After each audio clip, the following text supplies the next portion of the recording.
I'm here today with Erik Luhrs, the Bruce Lee of revenue generation, which if you have been paying attention at all to my recent kick for superhero names is a pretty awesome superhero name. You have to think of your own. You can't take that one. Erik's got it. And one of the nice things about that is, hey, that's really easy to remember. Like I might even forget Erik's name, but when I see his face, I'm like, oh, that's the Bruce Lee of revenue generation. He looks just like Bruce Lee, for those of you who are listening and not seeing this. Exactly alike. And Erik has been a guest on the Sales for Nerds podcast. He's got all kinds of interesting thoughts about how we think and maybe misthink about sales and marketing. And one of the intriguing things that we were chatting about recently was how often as entrepreneurs, we have so much on our plate, so many things we're struggling with and working hard at and so on, and trying to do so much when often the biggest challenge is really staring right back at us when we're brushing our teeth. So Erik, if I left anything out, please add it in. I don't want to sell you short in any way, but I did want to get to this topic of how do we get around or avoid or neutralize, or what is even the appropriate way to think about dealing with our biggest obstacle when that biggest obstacle is ourselves. Well, I think it was an excellent build-up because obviously gingivitis is the biggest crisis facing. You know, if you're getting ready to go out and date again after being locked inside for a year and you haven't brushed your teeth, that could actually be true. Hopefully you are not facing that particular problem. Hopefully we're speaking a little bit more metaphorically. Yes. What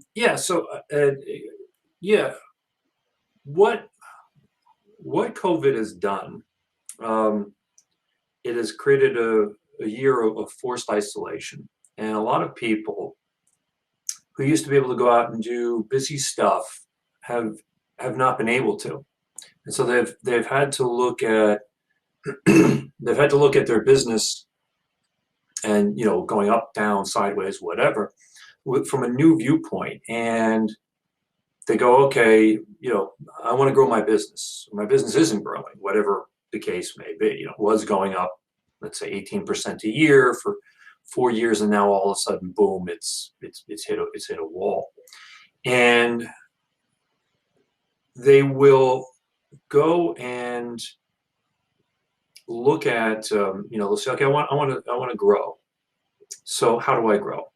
And every day, any business owner is being offered on LinkedIn, Facebook, Twitter, Instagram, is being offered any myriad of ways to grow. You know, it's like you could do, you know, here I am, I'm an expert in Facebook and I'm going to teach you how to do Facebook and Right. I'm an expert in YouTube, I'm going to teach you blah, blah, blah, blah. Hire my agency and we will get you more views on your website. And we will optimize this and scrutinize that, etc. I feel like half the traffic on LinkedIn is lead generation specialists telling you that they're going to get you leads. Yeah. Every 90% of the connection requests I get on LinkedIn, somebody who's like, I have a SEO agency out of Malaysia. We specialize in whatever. And, when's an appropriate time to talk? Like, right. Never, a week from never. Right. But that's the whole thing is that, you know, people are always, but what happens is that because they don't know to look for anything else, people immediately go to these things. Or let's say you have a catchy, I'm scrolling through Facebook and I see something catchy and it says, here's one of my clients. I took him from, $26,000 a month to $87,000 a month in 2 months following my BBDYXYZO MOUSE system. Right. It makes you go, well, now I got to know what the ABCD MSOU blah, blah, blah system is and just watch this webinar and I'll show you this case study. And then you watch it and you get all excited and you have your call and, somehow you've spent $10,500 and 3 months later, you're like, everything's exactly the same, except I'm $10,500 late now. And it's because people can only go looking for the solutions that they know to look for. I can't go looking for something I have no awareness that it's there. I can't go looking for a solution to a problem. I know what my problem is, and I can only go looking for the usual suspects in terms of a solution. And the usual suspects are shoving themselves in my face every day. Now, let's say you go out and you do all this stuff, okay, and you try a bunch of different things. Like a number of my clients, they'll be like, I tried YouTube, I tried Facebook, I tried an agency, I tried a coach for this, and an accountability mentor, and whatever it was, and nothing has moved the needle the way I want to move the needle. And at that point in time, what I usually say is, well, then the problem is in the tactic. Because if you have a decent tactic and the tactic isn't working, then the most likely thing is you're not aligned with the tactic. I'll say it like levels. Personally, you're at a level, and this is not how levels really work, but let's say you're at a level 2 and you go out and you get a level 8 tactic. That tactic is far bigger than you are. You're not the type of person, or you don't have the mindset to go do that tactic. You're not up to it, basically. You say, I feel overwhelmed when I start thinking about trying to do this. Well, yeah, because it's literally, at a level of development that you aren't, or it's just out of alignment with you. You go, well, YouTube sounds great. I say, okay, are you excited about actually getting on camera and talking? I'm absolutely freaking terrified. I had a client who, for months, I kept saying to him, just make a video. I don't care if anybody, I used to say, I don't even care if another human being ever sees it. I just want you to make a video just for the sake of making a video, just to see how you look to yourself. Right. If it never goes on YouTube, I don't care. I just want you to do it. And I thought it was the easiest thing in the world until, it was like, he wouldn't do it. Finally, I'm like, wait a minute, this guy just isn't aligned with video. Even though that's what he said he wanted for his business. So it's like, okay, so you're not aligned with it. But let's say you find something that's aligned with you, then you go out there, you do it, you feel excited about it, but it's not it's not changing anything. Then the flip side of it is this aligned with your audience? Because even if you're excited about it, if you say, I'm really excited about video, like, well, how does your audience ingest most of their information? Oh, they're really big on medical journals.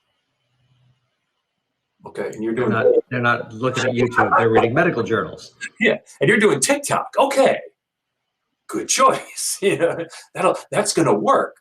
So, those are the two pieces. Is it aligned with you, and are you aligned with it? And are you and so first is the alignment pieces. Are you aligned with it, etc. And then even if you are aligned with it, are you at the level to deploy it at the level that you want to do it at? Because if you say, I want to do YouTube, and you commit to doing 2 videos a day, and I'm going to run it through this system and that system, and I'm going to have remarketing set up, and I'm going to instantly you can go into overwhelm, because again, you might have invested $10,000 in a program that has all these attributes, and it works when you can hit all of these pieces. But if you go, I'm not really I'm up to this little part here, and I can't really do the rest of it. Why isn't it working? Well, because they said you got to do all 10 pieces, and you do 2 of them. Can I just get some kind of pay? Like, no, they said you got to ring all 10 bells, then money spills out the top. If you only ring 9, 90% is still 100% not there. So it's like, if you're a beginning snowboarder, don't watch the Shaun White YouTube channel on how to do a 720 or whatever and expect that's going to help you to snowboard. You're just not ready for that yet. Yeah, that's going to put you in the hospital. That's the worst that you could possibly do. It's a good morning for me to do something I'm not physically capable of doing. But that's what people emotionally, mentally, they are going out there, and they have these visions that, like, okay, I see these tactics being advertised, these systems being advertised. I see case studies. I see happy people in videos. It means it's going to work for me, or it means it works. It comes with this guarantee. Of course, if you read the guarantee, it basically says, unless you ring all 10 bells, we don't guarantee it. because I'm not an idiot. I'm not going to Right. go $10,000 program to you, knowing that most likely, like most of the people who buy this are not ever going to ring those 10 bells. And it says right here in the fine print, don't ring the 10 bells, don't get your money back. Now, how do you balance the tension between I think you're making a point that should be obvious, although it's not always obvious to people in the moment, right? Like, don't go do the Shaun White routine your first time on the slopes, versus at the same time, you're like, well, I got to do something I'm not comfortable getting on the slopes to begin with. So I know I have to stretch myself. How do I balance those things? How do I know how far I should be stretching? So you should only engage in things that excite you at the thought of doing them. You should be, so there's that term accountability. And I say, nobody actually wants accountability. Nobody, is like, boy, I can't wait to hire some person to tell me every week how much I suck because I didn't do the thing I promised myself last week. Right. If you're not doing something naturally, you shouldn't do it. It's like, like eating only greens. I should really only eat greens. Okay, are you excited about the outcome of your life from eating greens? Well, it sounds nice. Yeah, but are you excited about actually having that kale salad that's in front of you? Well, they said I'll lose weight, and they said, yeah, but are you excited? Are you engaged to actually want the kale salad, or are you forcing yourself to do it? Because every bite of that kale salad, and this is mentally emotional. If you don't like the kale salad and you're eating the kale salad, literally every bite, you're entering cortisol into your system along with it, because like, I hate this, chomp, chomp, chomp, chomp, chomp. I hate this, chomp, chomp, chomp. And even though you say your body should be getting healthier, you're actually dumping chemicals into your body. Your brain is, along with that kale salad, it's going, okay, all the good it's doing, you're actually getting, a bunch of chemicals in there you don't, because you're not excited. So it's the same thing in doing a tactic with your business. You might say, okay, I know that these videos, or I know that this cold calling push, or I know that these interviews or whatever are going to, they potentially can help grow my business, but I don't like talking to people, or I don't want to be filmed, or I'm bad at writing and I'm better at talking, so I really would rather do that. But they say I have to write 3 articles a day and post them everywhere and that's the key thing, is if you're not excited, you will bring the wrong energy to it. And even though you might technically say the right things, the energy is all wrong. And I'm sure, you and I both have a background in sales. We've both stood in front of the salesperson who we knew was reading from a script, or had memorized a script, and was rattling that off to our face and been like, blah, blah, blah, blah, and blah, blah, blah, blah. And it's the best thing because of blah, blah, blah, blah, blah. And you stood there and be like, God, this is painful. I just want to tell him to shut the hell up. Like, you're actually killing the sale right now. Right. And but I can't even get a word in edgewise to stop you and save you your breath. Right. And then you've had the guy who walks up and he might say 3 words, but he's like an excited puppy on crack about the television that he's showing you. Like, isn't that picture awesome? Yeah. You can tell he's like really excited about that picture. He doesn't say another goddamn thing, and all of a sudden 5 minutes later, you're walking out the front door with this monstrosity of a box. You don't even know what the hell happened, but it's like, okay, yeah, here's $1,800 for this thing I literally just looked at. But it's because he was excited. He brought the right energy.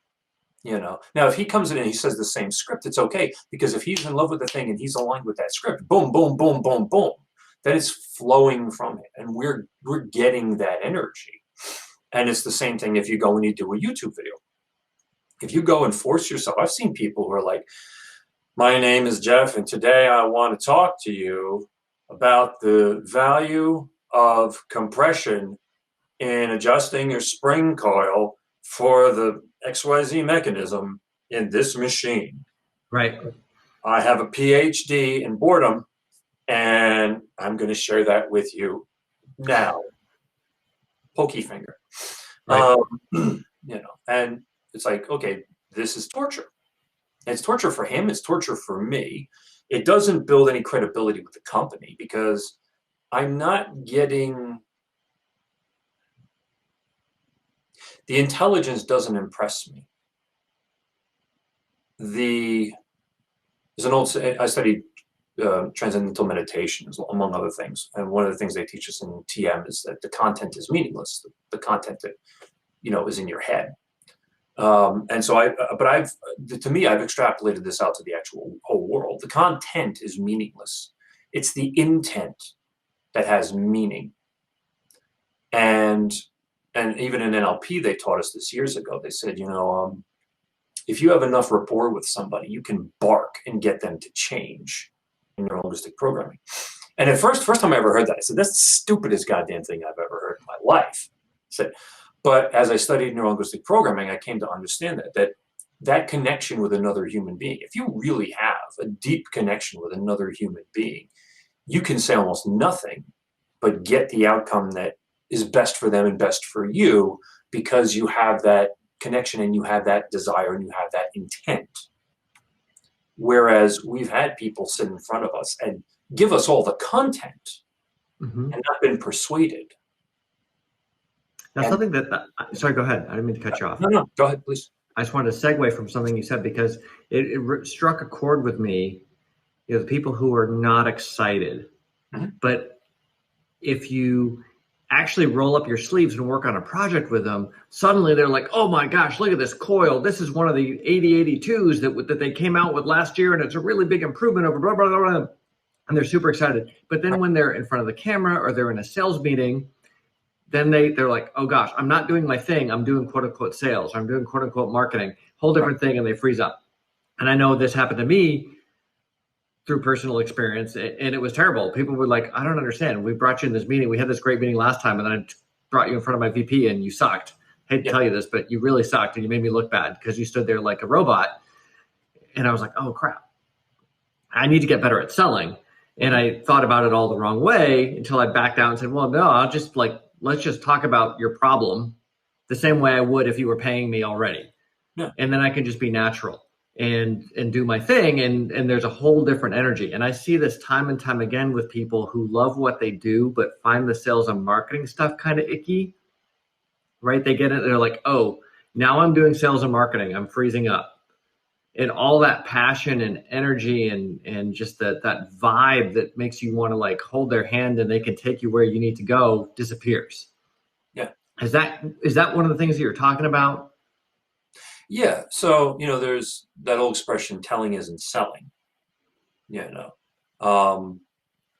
Really what we're looking for is compelling is selling, but why are you compelled? Why are you excited? So when people are putting together, this came to me yesterday. When we create content, most people, when they're creating content to put out there, and I say content, you could be, in your marketing, or you're saying, I'm going to put together my content in terms of my sales presentation or whatever it is. Most times when we're putting together content, we approach it with this, what do I have to say to get them to create the outcome that I desire? Which is, for them to say, yes, here's a check for $100,000 or whatever. And so that's outcome-based content creation or outcome-based selling or an outcome-based approach. And it's all about this thought of, I'm not inside myself. I'm putting myself inside your head. And I'm thinking what you're going to need to hear out of my mouth to get you to say, okay, here's a check. Right. And I detach from the value and the interest and the energy of what I do instantly. And it's all about manipulation. And I can't bring, unless I'm a narcissist, in which case it's like I can bring a whole wealth of happiness and joy to manipulating you, because it's like, this is what jazzes me. knowing that I'm lying through my teeth and you're excited. Like, yeah, narcissists are great at the whole transactional sale. They are. I have met many great narcissistic transactional salespeople. They scare the living crap out of me, because they are chameleons and they don't care. And it's like, oh my God, Or as you say, they actually do care and they enjoy it, which So is what? even more dangerous. They're like, they do care, but they enjoy doing that Yeah, song and dance. yeah, like that's their juice. But for for the rest of us, for the people who actually care about what we do, when we do this outcome-based content creation, this outcome-based approach, we're disconnecting from ourselves. We're disconnecting from our joy. Whereas what we're looking for is a conscious content approach or conscious content creation, which is being conscious of how you feel about things. And what do I enjoy about this? So it is being your avatar. So what that means is, like, you become the embodiment of your brand. You become the shining example. And so in that way, you don't need pretense, because the people who love what they do don't even need to sell. Their energy and passion and joy is infectious. And that's what draws us to them. That's what draws us to what they do. So, leaders are people a real leader isn't somebody who's going forward and looking back and make sure somebody's following them. A leader is somebody who truly loves what they do and they move forward and they don't give a crap who's behind them. That person is truly engaging. The person who keeps looking back and checking us, making sure we're still there, we start to second guess, like, why does they keep looking, and like, and you start to realize, like, oh, this person doesn't really care about me. They're just counting numbers. But the person who's committed, the person who loves what they do, they don't have to put on airs. They don't have to put on an act. They can just go about doing what they do. And then if we have we will feel their joy about this thing. Now, obviously, their product or service has to have some value and or fit in our life. You could be really excited about wheat germ, but if wheat germ has zero value, I'm like, well, I'm looking for a solution for, improving the productivity in my, electronic components firm. Your excitement about wheat germ is great, but it literally doesn't fit. But, most likely I'm going to come across you because in some way, shape, or form, what you do is connected to what I'm looking for, in terms of a solution or something. So don't worry about, saying the right things. Don't even worry about, don't focus on how you're going to impress me. Focus on who you need to be. Just be who you really are in this. And the how shows up. That's really, the answer to how is always who. How do I get more, followers on LinkedIn, which is really a sort of a shallow question, but how do I expand the value of my business? Or how do I expand the reach and impact of my business, which are, deep and valuable questions? Well, who would you need to be? Who would you be if you were experiencing that impact? What would that impact look like and feel like? And all of a sudden you change who you are, which brings us kind of back full circle to where we started, which is looking in the mirror. Whatever you're experiencing in terms of revenue right now is a direct reflection of who you're being right now.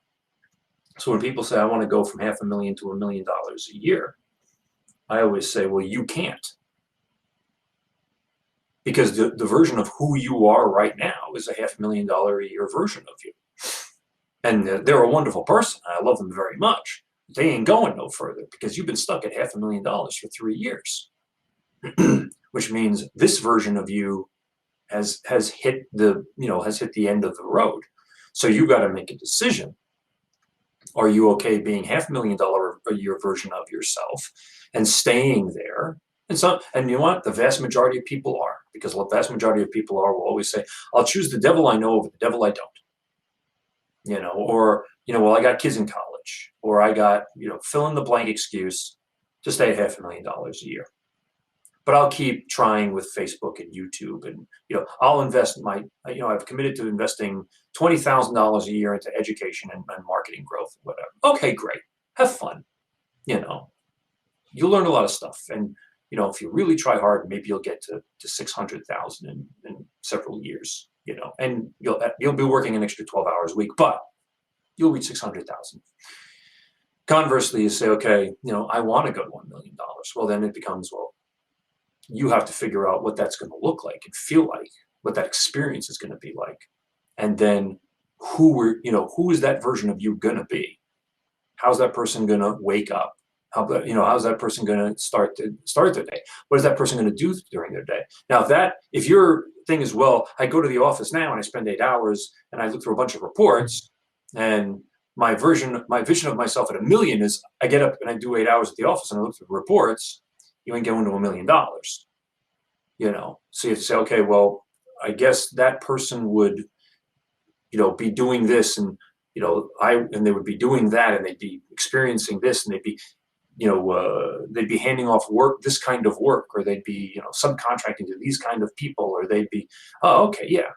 And are you comfortable with that? Is that what you want? Does that feel good to you? Okay, yeah, it does. Okay, now you're ready to start moving into. But a lot of times, the reason people don't move forward is because part of them, their subconscious says, well, you start going and doing this, you start reaching for that new outcome, I'm going to have to change. And subconscious doesn't like to change. Subconscious is a tape recorder. And it goes, yeah, but I've still only got Wham from 1984 in here to play. You keep wanting to do, the latest version of Katy Perry, and all I've got is Wake Me Up Before You Go Go. What do you want me to do?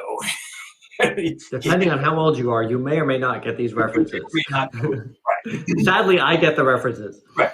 Yes, you and I generation. So I think you raised a really interesting point, and I want to ask you about so if you go from $500,000, you go from X to 2X or 10X or whatever it is, right? You go beyond incremental change. You do have to be a different person, and that's scary. But you don't have to you don't have to go from 1X to 2X overnight, right? Can you kind of take some stepping stones? Yeah, you can take the stepping stones. That's application in the real world. Very rarely does something happen where your business will. Now, I mean, okay, truth be told, yes, to date, my best is still helping a client go from 150K pipeline to 10 million in 8 weeks. I don't hold that up as a normal thing, but he was ready to pop. It just happens with when the right person and circumstances come along. But in most cases, there will be, in the real world, there will be a ramp up. But the key piece is that you can change your perspective like that. And that's really where it all starts from. To say, okay, I realize that this aspect of what I'm doing right now is not going to get me where I want to go. Being this person is not going to get me where I want to go. Who do I want to be? And what would that person, how would that person wake up? What would that person be thinking right now? What would $1 million, if I'm at $500,000, what would $1 million me think when he wakes up in the morning? What does $1 million me, when they get on what would $1 million me say on this phone call right now? Because I know $500,000 me is worried about losing this client. And so I'm going to kowtow, and I'm going to agree to go do work that I don't want to do. Or I'm going to agree to some stipulation in the contract I don't want to agree to. Would $1 million me agree to this? And it might come back that the $1 million version of you might say, tell him to go to hell. Matter of fact, tell him you don't need him anymore. And then it becomes a battle because you go, well, wait a minute. He's part of, this is a $60,000 client out of our $500,000. If I lose him, then I'm a $440,000 version of me. Well, no, that's just numbers in the meantime. You're opening up a spot for a better client. B, you're making an energetic statement to yourself that this is the level I play at now. And if you don't play at this level, that's fine. I'm not going to be mean to you, but I'm going to tell you, this is the game I play now. This is the level I play at. This is what I will accept, and I will not accept less than this. And when you do that, then all of a sudden you start to realize that potential clients and things were already all around you, have always been around you. But because you held yourself to a lower standard, you couldn't see them, you couldn't energize with them, you couldn't relate to them. And yet, you just didn't have bandwidth because you were busy taking care of that crappy client. You were busy taking care of that crappy client. And you said, and you tell yourself, that's what I am worthy of. That's what my business is worthy of. And so then the thought of going after a bigger client and making a bigger promise and delivering a bigger value and having a bigger impact is not something you think about, because you say, well, this is at the level I'm at, and this is what I'm worth, and blah, blah, blah, blah. And you keep stopping yourself. And I can say that because I did that for years. For years I was, I put up with people and I did stuff I didn't want to do. And I agreed to, because people would look at the results I'd had, and, that's, they'd bring me in and they'd say, okay, we want to go from this number to that number, we're at $750,000 now. We want to go to 2 million in 18 months. I'd say, okay. And I'd lay out what I thought had to happen in terms of the staff and training and culture and all this stuff. And they would just say, well, we just want you to do it through, I only brought you in here to really help us with messaging. And I would say, okay, but that's only going to have this much effect. Well, you should be able to produce, because we can easily scale up our production, or what we do right now. Well, yeah, but it's not just about being able to, put more bodies onto whatever. It's, you're not talking about a little bump. You're talking about basically tripling your income. And there's a transformation that has to happen. You're going to have to change. The way you approach business is going to have to change. What are you talking about? Blah, blah, blah. You're the messaging guy. You're the NLP guy. You figure it out. You just, messaging. Go to my marketing department. Leave me alone. Don't talk to me. Okay. And then 4 months later, when they're like, we've put out messages, and okay, they're getting a bit more open, whatever, and they're getting through to my sales. Right? We're getting higher open rates. We're getting more traffic and stuff, and but my salespeople, we're only closing the same amount that we used to close. What the hell's wrong with you, Erik? Well, I told you, I put out a different energy, and they get through to your people who haven't changed, and they finally get exposed to your energy, which sucks. And then they end up buying the same reason they bought before, which is, they compare and contrast price. And, well, you're the NLP guy. You figure, oh, Jesus. Seriously, how many times do I have to smack you with a fish before you get this? And so I spent a number of years, suffering through that, because of money, because people would wave a big check in my face. And now it's like, and about a year ago is when I realized that the impact and the miracles, quote unquote, that I'd ever created were with small companies or individuals, solopreneur, entrepreneur, onesie twosie businesses, and those were the folks that I really wanted to work with, because those people are still malleable. No, I don't say malleable. They're still flexible. They're still fluid. There's a certain number, and you've seen this with people who own businesses, or they get to a certain income level, and they get comfortable with that number. And they say, I want to grow, but they're terrified to risk anything that would potentially drop the bottom from them. They go, I'm only willing to go up. I'm not willing to go down. I won't So, get rid of those crappy clients because right, they bring in some money, and I don't want to change also, I other than don't, having more money. right, And as you point out, this is like a natural human condition. It's not that these are bad people, right? And it's very obvious to point it out when someone else is doing it, but we all do it to a certain extent in our own lives. So how do we let someone know that they're kind of stuck in their own cage when that's probably the last thing they want to hear?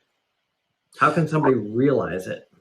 Well, I mean, the simplest thing is real world results. You know, if you look and say, I'm at the same income level that I've been at for a year, 2 years, 5 years, whatever it is, and I want more, I want more money. I'm not, I'm not feeling whole, or I'm feeling like I'm supposed to be doing more. Because if you're let's, and I keep picking on 500,000, but let's say you're at 500,000 a year. If you're at 500,000 and you're comfortable, and this is a question I ask a lot of people. I said, 10 years from now, if you're still at 500,000, would you be able to retire comfortably and live a comfortable life and maintain the lifestyle you have? And, oh yeah, I'd be able to pay all my bills. And I said, okay, what's compelling you to want to go to 1 million then? Well, I think, I got a good business. I could probably handle more stuff. I said, yeah, but what's a compelling reason? Well, other people in my business are doing it. Which brings us back to well, if all your friends jumped off a bridge, would you? All the cool kids are doing it. They're all dead. But that's the thing so if you're looking around, if you're happy, you got nothing to worry about. If you're unhappy or you're unsatisfied, that's how you know. You keep saying, okay, I'm at this number, but more importantly, I don't feel like I'm making the impact I want to make, or I'm not saying the things I want to say, or I'm not reaching the people I want to reach. I'm not being the person I want to be. Then you go, okay, now then something has to change. And the only something, there's only one constant in every mathematical equation that is your life, and that's you. You're the only variable that's in everything. So if you say, okay, I realize that I want to change, I want to grow, and we use $1 million, the $1 million isn't even the thing. The $1 million is just sort of this real world milestone that we use on our way to what I would call a North Star. But your first thing is to kind of sit back and figure out, what is that North Star? What am I really here for? What do I really want to do? Because if you're pulled just to money, there's always a way to go. I can't sit here and say you can't go from 500,000 to $1 million using just marketing and tactics and If you're willing to spend money, you can certainly increase your revenue. But as most people will tell you, let's say to make $500,000 a year, I'm spending $40,000 for marketing. But now I'm making $1 million a year, and I'm spending $310,000. And you go, well, wait a minute, why the hell am I spending percentage-wise so much more? It's because you're pushing a machine as opposed to growing you're not growing value or meaning or depth or impact. You're just simply you're scaling up, adding onto an existing value proposition. At some point you hit diminishing returns. You have to spend more to make the next dollar. More, yeah. And that's why I've met a lot of people who say, I had a $10 million business, I got rid of it. Now I just do one-on-one consulting, and my consulting business does $750,000 a year, but I keep more money now than I did when I had a $10 million company. And I'm a lot happier, and I sleep more. Right. Because I don't have employees, and I don't have, insurance issues. I don't have an office that I have to keep, and I don't have all this crap that I used to have to deal with. And that's the whole thing, is that, if you say, okay, I just want money, then what I'm saying, you might as well stop listening now, because I ain't going to say crap that's going to be valued to you. If you are if you're somebody who's sitting there and you're saying, I want to make more impact. Yeah, I want more money, but I want to make more impact. I want to have more fun. I want to feel like I've added value. I want to feel the experience of life. And part of that is my business. Your business is just a vehicle for personal development. I want to experience that joy and that what I could really bring to the world. Then what you've got to look at and say, okay, what do you want your life to look like and feel like? And how do you want to, who do you want to associate with? And how do you want to associate them? And how do you want to serve people? What are you really in the business of? And a lot of people might say, well, you might already be in the right business. You might be selling, you might be wholesaling, supplements or something right now. And the truth of the matter is that you got into it because originally there was a supplement you really liked and you started recommending it to people, and then you started white labeling it, and before you know it, you had a business and it escalated. But what you're really into is helping people with their health. You say, okay, well, let's go to that. Now, well, if I really dive into that, I mean, there's a lot of exotic things out of Southeast Asia that, are they're obscure and people don't know about them. And I barely know about them, but I know that they can help a lot more people. Well, then maybe you should be, talking to people over there. Maybe you should be interviewing them on Zoom, and letting people, and then you can set up distribution for them and everything. But now you're getting in and like talking to some monk who found some herb, and like, how did you find this herb? And and that energy, that connection, all of a sudden you start feeling alive again. Like, oh yeah, that's why I got into this. This part of it was the healing, but it's this interaction between human beings, and it's there's the reason he found this root is because he was meditating, and his tribe that he came from used to use this root to stay awake, and now he realized that it helped him stay awake, but it also had all these other beneficial attributes and blah blah blah. But you don't get that if you're going into that company every morning, like looking at reports and saying, okay, when the hell are we getting this pill dump from Pittsburgh? Because we're back ordered on vitamin C liquid caps. Because you're looking at numbers, you're looking at the operations piece. And obviously in a business you have to keep an eye on that stuff, but that should be secondary to purpose. So procedure should come after, every day you should be making sure, are we still on purpose? Are we still on purpose?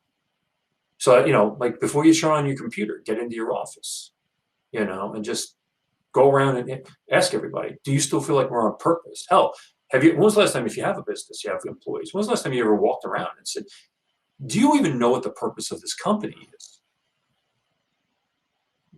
Yeah, the purpose of this company is to pay me my paycheck every week for showing up here and do data entry. Okay, so we have a lot of out of alignment people here.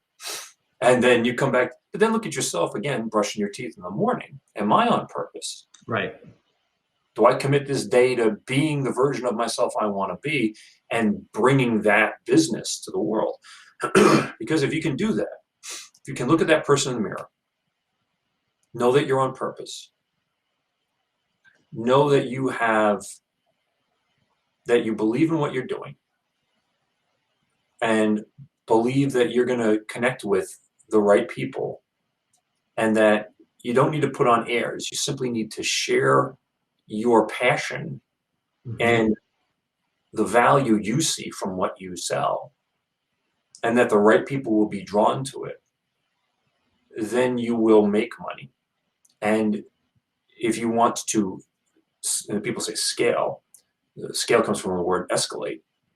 Escalate is, to me, is geometric expansion. If you want to expand on that, then you keep sharing and you share more. And the more that you share, the bigger your sort of like, if you say, okay, I'm excited, so I want to do videos, and I'm excited, so I want to do articles, and I'm excited, so I want to be a guest on podcasts, and I'm excited. So I want to go talk to this, to this group over here, and I'm excited. So I want to, whatever, I want to add more stuff, more blogs to our website and stuff. I just want to keep sharing this information in every way, shape, and form, and the value of it as possible. Then you build, in terms of content and outreach and whatever, you build more energy, more pieces to it. And gravitational pull is based on the size of the object. So, the Earth originally was just, little bits of dust that came together. They had, when they slammed into each other, they had just enough pull between the two of them to attract a third piece of dust that, come together. And over billions of years, three attracted a fourth. And all of a sudden, when we had 10 pieces of dust, it was attracting two at a time. And when we were XY's, when we were a certain size, we were attracting little lumps of stone and whatever. And over time, boom, boom, boom, boom, boom. And it built this gravitational pull. The same thing you do by being in alignment with what you're doing and going out and sharing and sharing and sharing. And it might not always be direct. It might not always be like, oh, okay, I can see how this video is going to put 100 more people in my pipeline. I've done, but I've done videos or articles or something that were just purely out of, this is what I have to express today about this, about what I do or about what I'm sharing or whatever. And people come out of the woodwork. And I didn't expect any sort of response to it, or, I expected a very mild response to it. And I would get thousands of views all of a sudden. It would just be because I hit on a chord, and all of a sudden I would get phone calls.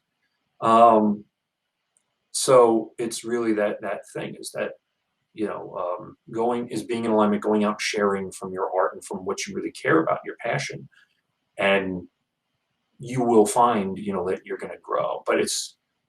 But there is a certain point of having faith in yourself, because you're going to have to let go of being able to equate every single cent out with every single cent in, because that's that I'm not willing to go below level. Because if you're not willing to risk going down, it's very hard to go up. And that's especially when you're feeling maxed out already and you don't have any spare time, and right, because you're so busy serving these clients that maybe you've outgrown, or maybe you need to just change your relationship with them. Maybe they'll be great clients if you just insist on the right relationship. It's interesting what you're saying. I have never read the book Start With Why. I think it's Simon Sinek. Have you read that? But everything you're saying sort of reminds me of that, both making sure your organization understands your why and that you every day understand your why. And you call it a purpose. I actually built something into my CRM I call it mission in there, because I would talk to all these amazing people and like, okay, we're going to do your stuff and get you more leads and so on. What are you going to teach the world about to get more leads? Kind of the stuff you're saying, right? Share your genius with these people. And it was so hard to get some of these folks to come out of their shell. But if you didn't tell them that it was about sales or marketing or whatever, you just asked them about their genius. They had that energy. They shared all these amazing stories. And then you lump it into, now it's a marketing activity. And I'm like, don't market, just teach people. But, it feels like marketing, so they freeze up. And one of the things that I realized, I think if your belief in your desire to achieve your mission is greater than your fear, then you can actually go do some of those things. Maybe put yourself on camera or share something personal about your struggles on your blog or whatever, because that's part of your mission, right? It's not just this random sharing thing. It's not just a quest for likes or clicks or even dollars. This is my small way of moving people in the world from point A to point B. Yeah, you have to be willing to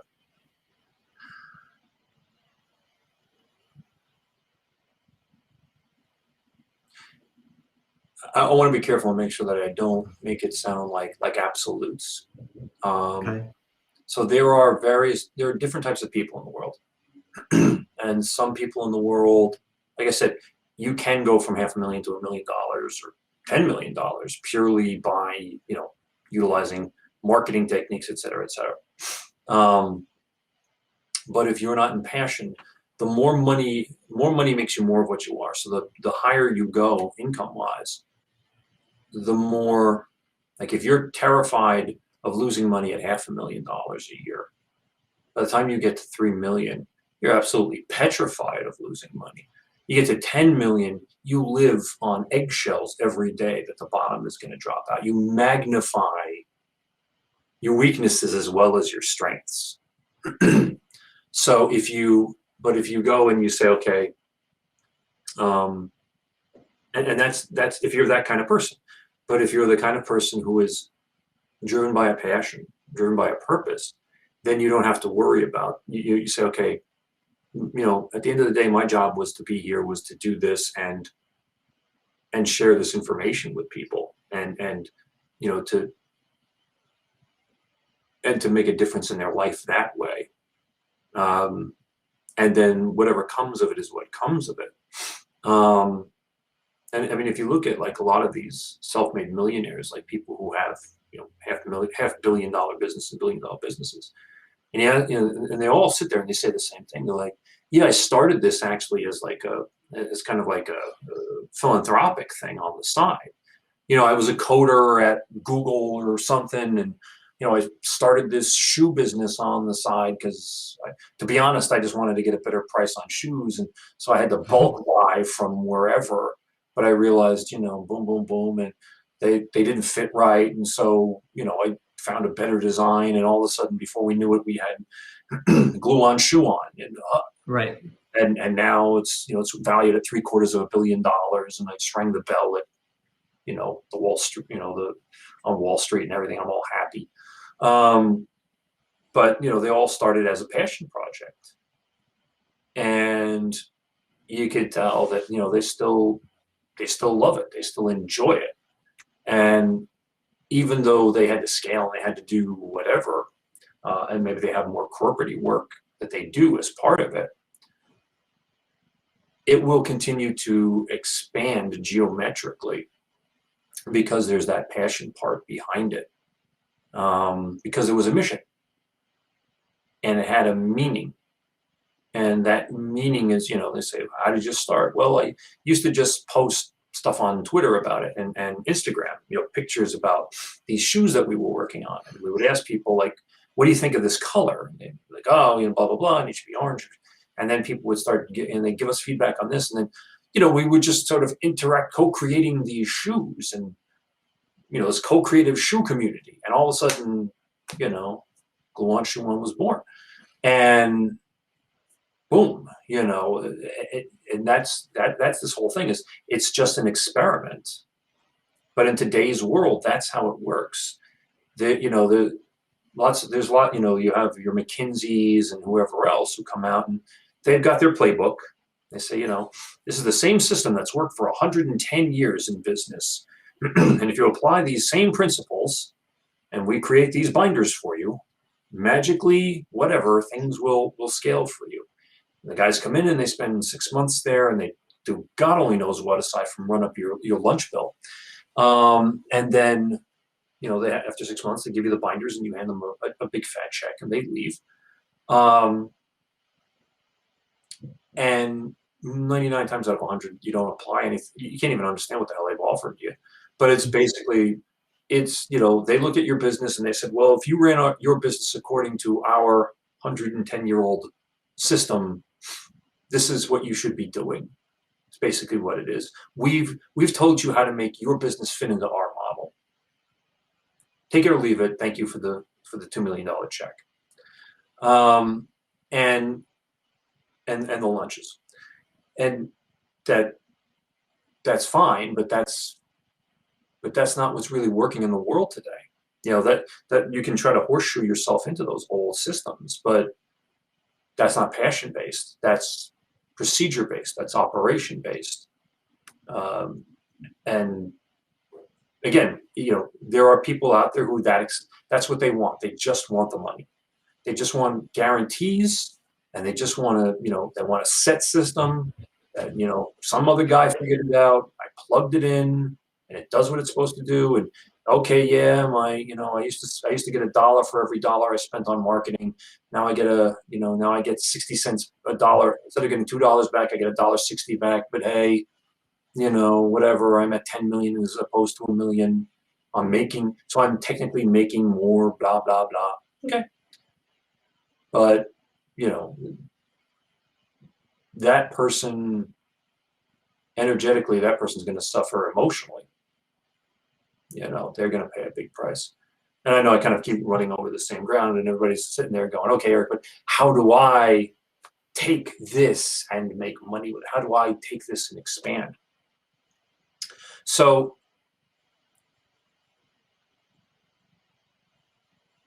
it really comes back to you first. So take everything you're doing in business, take everything you're worried about in business. Imagine it's all on a table, and now just clean it all off. And say, if I could have, because we think we work to make money. We work because a business is a vehicle for personal development. Yes, it's supposed to put money in our pocket, but at the end of the day, everything we do in life, our business, our love relationships, our workouts, our friendships, our hobbies, is all about how it serves us as a human being. As Abraham Hicks says, you only want the things you want because you think in the having of them you'll be happy. We are really all we're after is happiness. So what you do is you sit down and you say, okay, from A to Z, how do I want right now, if I could have my life exactly as I want it, how would it be? And everything, you've got to put everything on the table. How do you want your love life to be? How do you want your relationship with your family to be? How do you want your physical health to be? How do you want your business to be? How do you want your money to be? And not, how do I get there? But just, if you could snap your fingers and have it exactly how you want it, how would it be? And you wouldn't believe most people have an incredibly difficult time doing this because they're so glued to how things happen as opposed to how they want things to be, or who do they want to be? Because this is really what it's about. So the danger is they're going to go crazy and say, I'm yachting and doing cocaine every day, right, and I'm a billionaire. The danger is they don't go far enough. Right. Well, it's that, if they're $500,000 now, they go, oh, okay, well, I'd really like to have 650,000. And it's like, but why? Well, because it's 150,000 more than I'm making now. And it's like, but why? Well, because it's more money. And they don't understand, you have to keep smacking them in the head until they go, well, wait a minute. I'm saying, no, design your life. You don't want to worry about the money part. You know what I mean?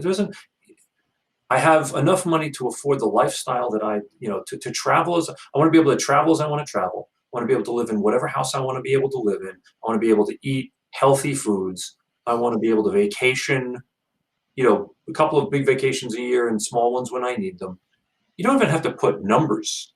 It's really just talking more about the lifestyle and who you want to be and how you want to feel. And you put that down on paper. And I always say sit down with pen and paper, as opposed to typing it on a keyboard. And go, take as much time as you need, an hour, 2 hours, 5 hours, write it down, let it sit for a day or two, come back to it, and make sure you still resonate with it. And if you really, really resonate with it, then you say, okay, yeah, this is how I really want my life to be. And the first thing you say, okay, well, this is the model I've drawn up for what I want my life to be, but my life is over here. Then your job is to say, okay, what's it going to take? What do I have to let go of to start moving over towards where I want to go? And that's the biggest piece, is because people go, well, I don't want to let go of anything. But it's because the subconscious looks and says, okay, I'm used to the pattern, but if you can actually learn to look at your life and say, here's what I want, here's what I've got. What are the people, places, and things in my life right now that aren't in my dream model? That's a pretty big clue of who and what's not supposed to be around right now. Mm-hmm. So if lonely nights with cookie dough ice cream are not in your model of happiness. That sounds pretty good, actually. But anyway. Yeah. But first thing is, and you go, yeah, but I've got 5 gallons of cookie dough ice cream in my freezer. You go, right. Well, what can I control right off the bat? you can go home and take the 5 gallons of cookie dough ice cream and dump it in the garbage. But that's hard. Yeah, but it's not in your dream model. Well, yeah, this person who I hang out with all the time right now at work isn't in my dream model. Why not? Well, because they really bring me down. Then stop talking to them now. Stop. So cutting things, cutting that bad client. That bad client isn't in my dream model. Okay. If you start cutting, if you give yourself permission to start cutting, that's the easiest damn thing in the world. I don't drink coffee in my dream model. Then put the goddamn cappuccino down. It's that simple. That's what you have control of. You have control of cutting initially.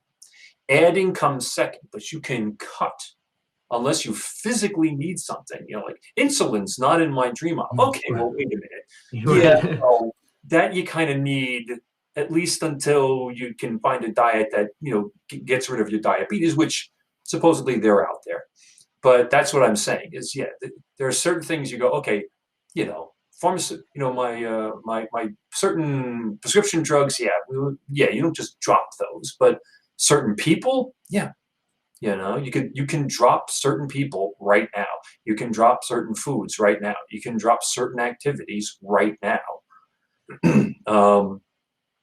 And that opens up space, because then you go, well, then what am I going to do with myself? If I don't spend my Saturday nights with this person I can't stand, then I have nothing to do on Saturday. And I don't have any cookie dough ice cream. What the hell am I doing with myself on Saturday night?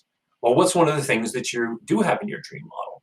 Well, I mean, in my dream model, I'm doing yoga 5 times a week. Are you doing yoga now? No. Guess what you're going to do on Saturday night then? Right. You're gonna pay $11 and you're gonna order Gaia as a channel or something, or go on YouTube for free, and you're gonna do yoga. And it's gonna be weird, and you're gonna be like, and then all of a sudden, before you know it, you decide to join a yoga class. You go to a yoga class and you meet 2 new people, and all of a sudden you have these new friends, and they're positive. And all of a sudden one of them says, hey, blah, blah, blah. Before you know it, that business you were thinking you wanted to do, or the way you wanted to take your business, starts happening. That's what I'm saying, is that you open up that space for your higher self to really your intentions, because content means nothing, intention means everything. Your intentions are trying to get to you, but if you're keeping them out with your current procedures, then you're at a stalemate. You're at a Mexican standoff. You've got to open space for your intentions to come to you. Just to bring this full circle, because we're a little bit over time, a couple of years ago, I was feeling, I would have that like 3 o'clock just doldrums. No matter what I did, how much coffee I had, I thought it was a sleep problem. And even when I got good sleep, and I finally realized what I was eating.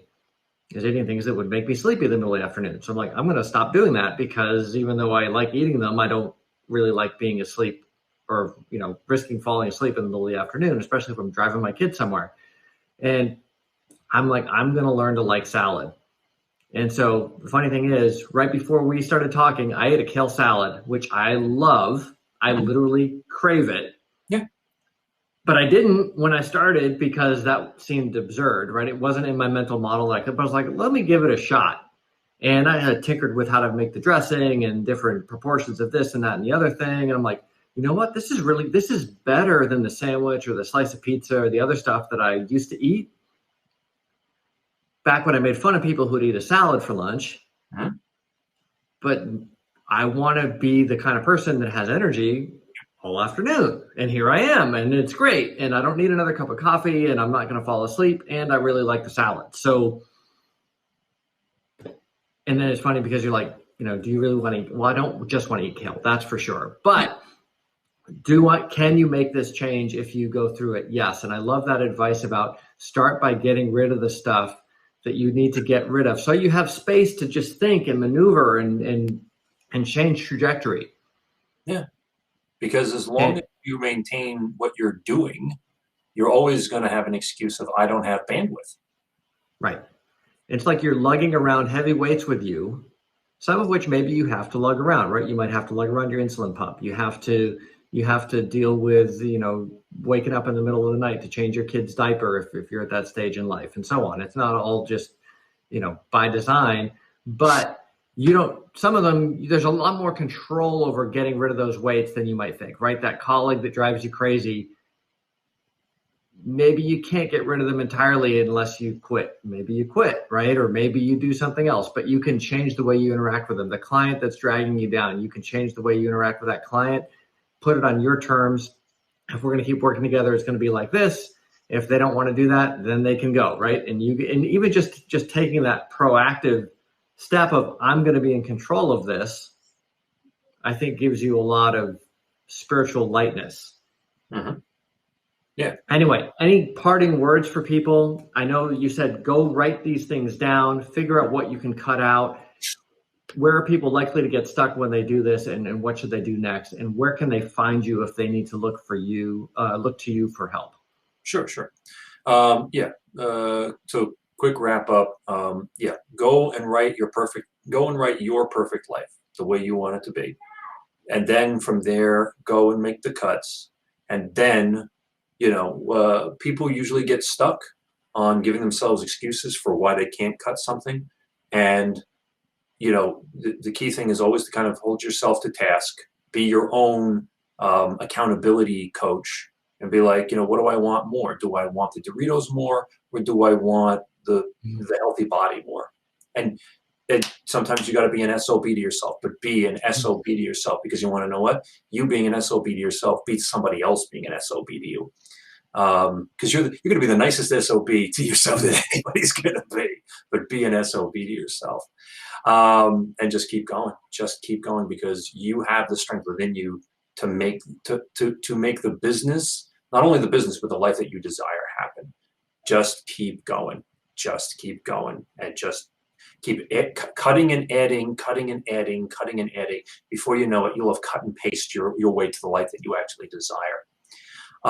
In terms of if anybody wants help with this, because ultimately all the work that I do, under the auspice of Revenue Kung Fu, is a mixture of I have business tactics out the wazoo, which Ruben knows well. But the key piece, as I've pointed out here, isn't just the tactics, it's really the transformation. So I work with folks on the tactics, the transformation, getting inspiration from their higher selves, etc. So if you want to get in touch with me, you can find me, on my website. That's Erik Luhrs, ErikLuhrs.com. You can also find me on LinkedIn. There's probably a lot more info on me on LinkedIn, ErikLuhrs.com, or just look for the Bruce Lee of revenue generation. And last but not least, you just, now I'm on YouTube and Facebook and all these other things. But at the end of the day, if you Google me, apparently I'm everywhere. So there's plenty of me to go around. Awesome. Thanks so much, Erik. Appreciate it. Thank you, Ruben.